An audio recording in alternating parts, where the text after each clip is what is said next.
आणि आता पुढची बातमी पाहणार आहोत। मुंबईच्या धारावीमध्ये सिलेंडर वाहून नेणाऱ्या ट्रकला भीषण आग लागल्याची घटना घडली आहे। 12 ते 13 सिलेंडरचा स्फोट झालाय।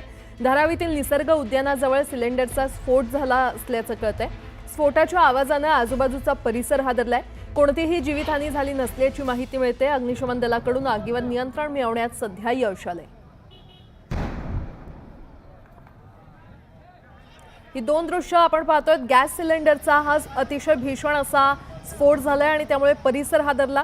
तर आगीवर नियंत्रण मिळवण्यात आलंय, मात्र इतर गाड्यांचं नुकसान झालं असल्याचं कळतंय।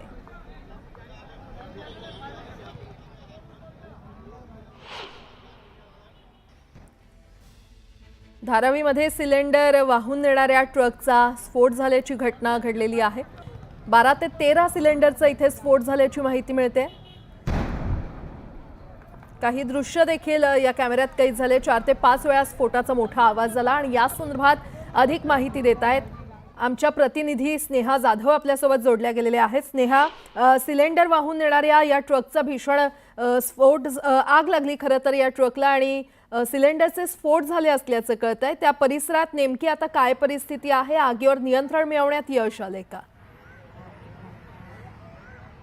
नक्कीच काल रात्रीच्या सुमारास ही आग लागली होती। धारावीतील पीएमजी कॉलनी इथे ही आग लागली होती। या परिसरामध्ये आता आपण आहोत। आपण पाहिलं तर जो सिलेंडरचा ट्रक होता त्याच्यामधील काही सिलेंडरचा ब्लास्ट मोठ्या प्रमाणावर झाला होता। आता देखील जर आपण पाहिलं तर ही जी सिलेंडरची गाडी आहे ती आपल्याला अस्ताव्यस्त झालेली दिसते।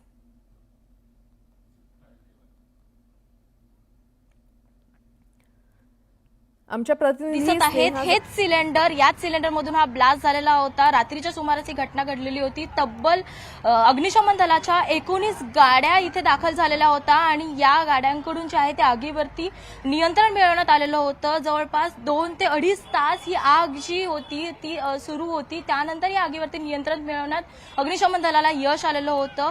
आगीची घटना घडल्यानंतर लगेचच पोलीस आणि अग्निशमन दलाकडून इथे धाव घेण्यात आलेली होती आणि रात्रभर देखील पोलीस प्रशासन त्याचप्रमाणे अग्निशमन दलाचे काही अधिकारी देखील इथे आहेत आणि त्यांच्याकडून पाहणी करण्यात येत आहे की कुठे ठिणगी राहिलेली आहे का। आपण जर पाहिलं होतं रात्रीच की जेव्हा आग लागली होती तेव्हा जवळपासच्या सुमारास 10 गाड्यांना देखील इथे आग लागलेली होती, कारण आग ही होती ती भीषण होती।